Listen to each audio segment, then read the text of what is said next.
Good evening, Rams. I'm your entertainment guru, here to fill you in on all of the fun and flirty things happening this week in FOCO. The CSU Drag Show is back this Sunday and is filled with music, singing, and dancing. The event will feature a special guest from RuPaul's Drag Race Season 9, Shea Coulee. Lola Gag, the glamorous queen you saw in Justin's story on Tuesday, is the head director and producer of PRISM, the organization in charge of the event. Lola told the Collegian, "We put on the drag show every semester and hopes to give our students the opportunity to express themselves through the art of drag." The drag show will be at the Laurie Student Center on Sunday at 6 in the evening. A new park is breaking ground, and in my opinion, it looks pretty sweet.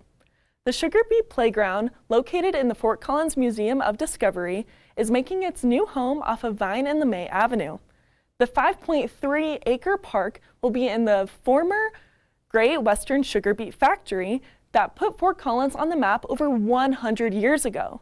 The playground resembles a sugar beet and stands 12 feet tall. The park is expected to be completed by midsummer. A new winery has come to town that has a hands-on approach to its product. Blendings at the Preserve off Bingham Hill Road lets customers make their own wine blends and labels for a special bottle of bubbly unique to them. This is the second winery in town. Infinite Monkey Theorem opened in the Exchange off of College Avenue in February. It looks like there won't be a shortage of wine here in FOCO, and I am on board for that. As the second half of the semester begins and finals quickly approach, students deal with a lot of stress. But don't fret, I've explored a brighter and more lively way to combat this stress. College is no easy feat. Projects, essays, deadlines, and working a full-time job on top of it all can create a great deal of stress for students. The Health Center's counseling office usually sees an increase around this time of year.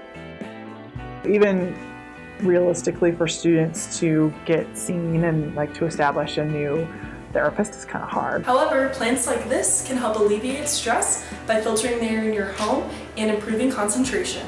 So green plants have been found in many studies nationally and worldwide to actually reduce stress.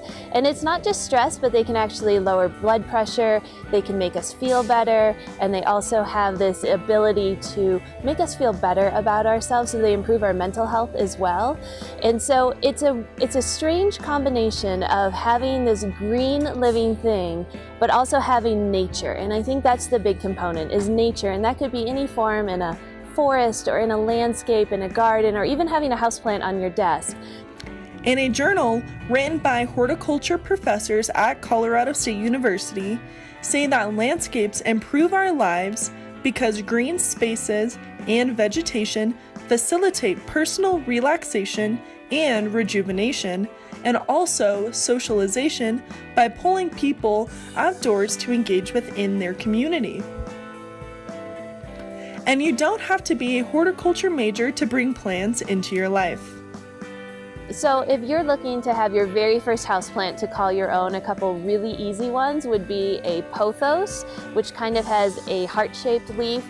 It can tolerate neglect, doesn't need a lot of water, doesn't need a lot of sunlight. And then the one I always recommend is the snake plant. So it's spiky, it can go months without watering. Well, maybe not quite months, but it can go a while without watering. And it would be another great one that people could dive into gardening with. So when you're stressed out from studying and need a break, you can go outdoors for some relief. So going into finals week when it's really stressful, taking a walk outside or getting some fresh air, or visiting the university greenhouses and absorbing yourself in green plants, or even if you have the ability to visit one of our local nurseries, that will actually help you calm down. So it's just that connection with nature that really helps us as humans take a breath, relax, and remember that we have this connection to the earth. Within the next few weeks, you can catch me spending more time at the greenhouse than in the library. And to end the evening, I'm going to see who took the #1 spot from J. Cole last week on the Spotify trending charts.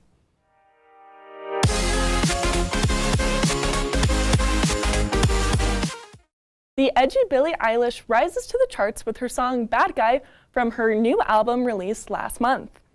The song is about how she likes a big, tough guy with a puffed chest practically ripping through a wife-beater tank. But as the song progresses, she turns the lyrics into her being the tough guy that isn't the type to meet his mom. My speculations say that Billie rose to the top not only because her new album was released recently, but because of her unique style. Eilish's soft vocals and eerie instrumentals combines modern pop with alternative indie music. Next week, I'll see if Eilish keeps her spot on the charts or if she's beat by someone else. Well, that's all the time I have for you tonight, Rams. Thank you for tuning in, and make sure to come back next Monday for our sports show. Same time, same place, more news from the people you know.